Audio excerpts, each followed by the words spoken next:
മരിച്ച അന്ന് തന്നെ ഭർത്താവ് ആസിഫ് വിദേശത്തേക്ക് കടന്നു.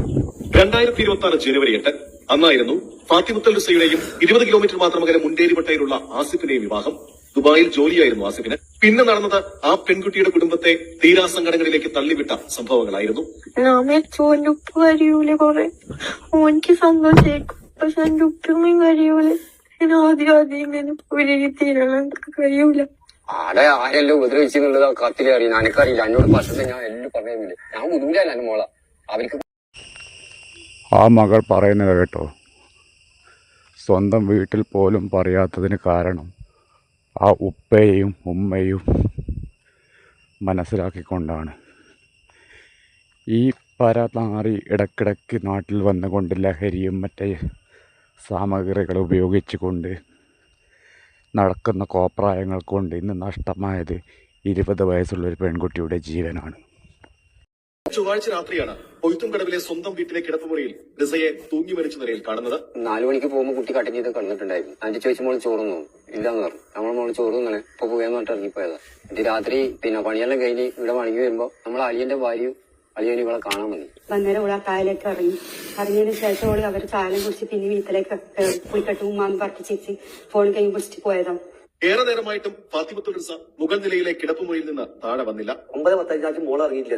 എന്റെ പെങ്ങള് പറഞ്ഞു ഇല്ല ഓളെ ഇറങ്ങിയില്ല. ഞാൻ ഇത്ര സമയം എന്താ നോക്കി കുളിക്കേണ്ടത്, നമുക്കത് പോയി നോക്കാനാണ്. ഞാൻ പറഞ്ഞത് കയറി തട്ടി മുട്ടി നോക്ക്. ഞാൻ പറഞ്ഞ ഇത് പോകുന്നില്ല, നീ ഒന്ന് ചവിട്ടി പൊളിച്ചോളാം. അത് കയറുമ്പോ കുട്ടി ഈ ഫാൻ ലീഫിൽ ഇങ്ങനെ തൂങ്ങിട്ട് നിൽക്കുന്നത് അത് കണ്ടത് തന്നെ എനിക്കെന്റെ നേരത്തോട്ട് പോയി.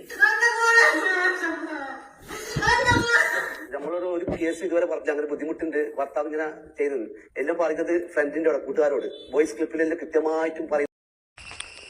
ഇതിനിടയ്ക്ക് ഒരു ന്യൂസ് വന്നായിരുന്നു, അവൻ വലിയ പൈസക്കാരനാണ്, അവന് തിന്നാനും കുടിക്കാനും എല്ലാ സാഹചര്യങ്ങളും ഉണ്ട്.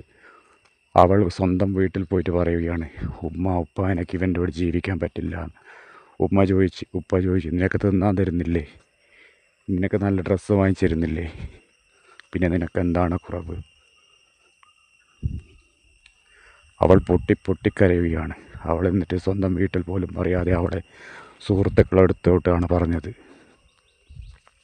ഏപ്രിൽ 11-ാം തീയതി ഗൾഫിലേക്ക് പോയി വിസിറ്റിംഗ് 2 മാസത്തേക്ക്. അവിടെ നിന്നാണ് കൂടുതൽ പീഡനം. അവിടെ അവന്റെ 4 ഫ്രണ്ട് വന്നിട്ട് MDMA വന്നിട്ട് അത് ഉപയോഗിക്കലും ഇവിടെ പീഡിപ്പിക്കുകയും മദ്യക്കുകയും കൂടുതൽ പ്രശ്നങ്ങൾ അവിടെ നിന്ന് ഉണ്ടാക്കിയാണ് കൂട്ടുകാരോട് പറഞ്ഞത്. ഓനാടുള്ളപ്പോ തന്നെ ഓനെല്ലാം യൂസ് ആക്കലുണ്ട്. ഓന് ബാത്റൂമിൽ കയറിയിട്ട് പൊടി അടിക്കുന്നത് പോലെ എല്ലാം യൂസ് ആക്കലുണ്ട്. കണ്ടാൽ അറബീൻ്റെ മോനും അല്ലെ വലിയ കോടീശ്വരനാണെന്നെല്ലാം തോന്നും. പക്ഷേ എങ്കിൽ കെട്ടിച്ചു വിടുമ്പോൾ എല്ലാ ഉപ്പമാരും ഒന്ന് അല്ലെ അമ്മമാരും അച്ഛന്മാരും ഒന്ന് അവൻ്റെ ബാക്ക്ഗ്രൗണ്ടും എല്ലാം കൂടി ഒന്ന് ചിന്തിച്ചിട്ട് മാത്രം പെൺകുട്ടികളെ കൈപിടിച്ച് കൊടുക്കുക. അതേപോലെ ഒരു പെൺകുട്ടിയെ കെട്ടുന്നുണ്ടെങ്കിൽ അവളെ ബാക്ക്ഗ്രൗണ്ട് മൊത്തം അന്വേഷിച്ചിട്ട് മാത്രം കെട്ടുക. അല്ലെങ്കിൽ ഗതിയെല്ലാം മാറി, ലോകം പോകുന്ന പോക്ക് കണ്ടില്ലേ? അതുകൊണ്ടാണ് പറയുന്നത്.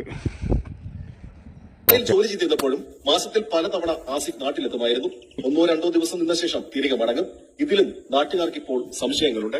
റിസയുടെ സുഹൃത്തുക്കൾക്ക് അയച്ച ഒരു സന്ദേശത്തിൽ ഗൾഫിൽ നിന്ന് MDMA കൃത്യമായിട്ട് ഉപയോഗിക്കുന്ന ഒരാളാണ്, ഡ്രഗ്സിന് അടിമയാണെന്നുള്ള ഒരു സംഗതി അതിൽ വരുന്നുണ്ട്.